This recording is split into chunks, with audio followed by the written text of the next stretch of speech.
what we're going to do is we're going to edit one of our existing automations. And you'll see here that we have automations available. However, there are no steps involved.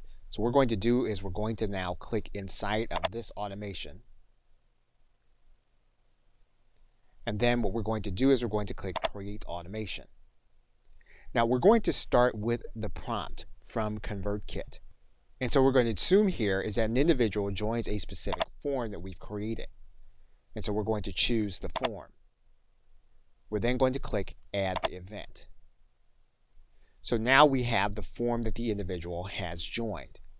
Now when that individual signs up through this specific form, we're then going to choose a specific action. What we're going to do then is we're going to add the individual to a specific tag.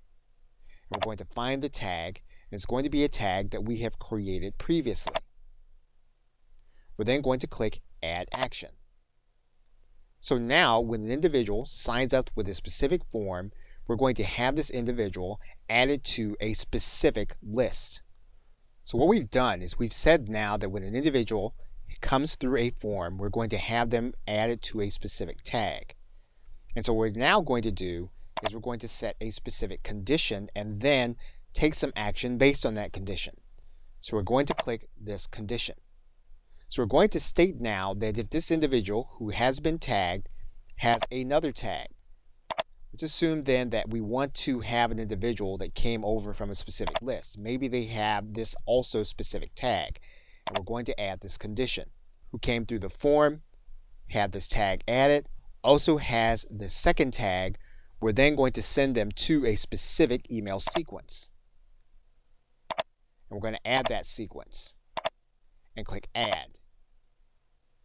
If the individual does not have this tag, then what we're going to do is we're going to add them to a different email sequence.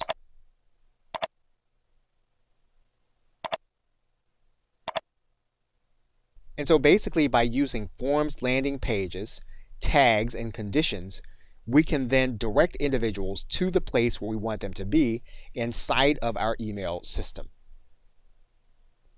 Okay, so with that, thanks, and I will see you in another video.